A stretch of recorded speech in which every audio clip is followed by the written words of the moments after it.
Also, public urination, I believe, is now legal in the District of Columbia. So 3 cheers for that. Joining me now is Senate Judiciary Member Tom Cotton. He's also the author of the fantastic book, Only the Strong.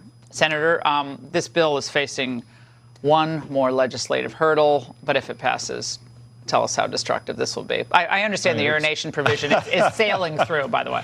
I mean, it's amazing that the D.C. City Council, facing a massive homelessness problem and a crime problem, deciding that we should eliminate mandatory minimum sentences and decriminalize things like lifestyle crimes like public urination, or I think there's other crimes that they're going to decriminalize. I mean, I found it deeply ironic that Joe Biden decided to give his speech from Union Station, the city's main train station, which is the epicenter for homelessness, and so bad there that you can't even get a cup of coffee getting on the train because Starbucks had to close its store in that train station.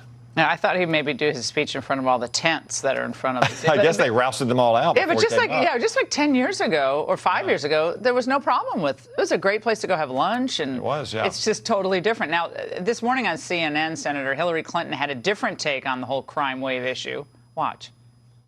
When they talk about crime, you know, they're just trying to gin up all kinds of fear and anxiety in people. They're not dealing with it. They're not trying to tackle it. And so I view it as an effort to scare voters.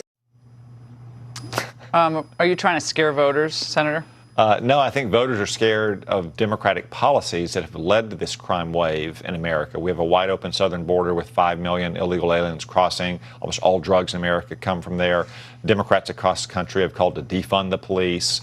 They've condemned the police. They want to end the bail system. They want to end mandatory minimum sentences in prison. They want to release prisoners. What do they expect to get? And that's why voters are going to repudiate them next week, because they know that this is the direct and obvious results of soft on crime policies from the Democrats. Now, I think the Senate is going to go Republican on Tuesday. I hope people get out and vote. But a lot of Republicans are concerned that if the Republicans take control of the Senate, Senator, they will not do the aggressive oversight that is necessary at the Pentagon, because, and I know your military background and it's reflected in your book, but I mean, I'm of the view that this Pentagon needs to be cleaned out. Yeah. I mean, and Republicans always say, oh, we can't defund the Pentagon. We can't defund the military. We can't.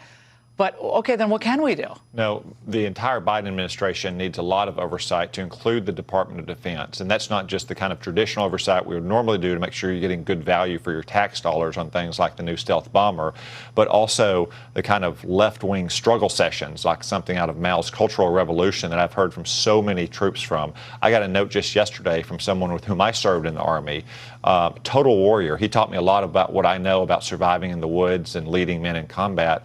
He's been a special operator for years. He's going to retire now because he didn't pick up for command. He said, you know, I guess I'm just not today's Army's the kind of leader that today's Army wants. So there needs to be a lot of oversight on what the leadership of the Pentagon has done to our military. That's why we have a retention and a recruiting crisis in our military. Who wants to go into the military if it's just like going to be like an associate lecturer at, an Ivy League school? Young men and women join the Army to learn to kill the bad guys. They don't learn how to join the Army to learn to use the right pronouns. So you will insist that this happens? Yeah, absolutely, Laura. Your book, Only the Strong. Now, why'd you write it? Real quick. You know, I wrote it in the aftermath of the Afghanistan fiasco last year. A lot of Arkansans were asking me, how do we let this happen, lose to a band of medieval savages like this? But it wasn't just that. I wanted to lay out the case for how the left is at best ambivalent about America, going back to Woodrow Wilson and the progressives, and therefore they've been undermining the sources of American power for over a century. Well, how did we have that fiasco and no one lost their job? Yeah, there's going to be a lot of oversight. Yeah, Millie and Austin should not be in their positions after what happened. Everyone can get out and get this book, Only the Strong. Senator, great to see you. Thank you, Laura. It's great to be with you.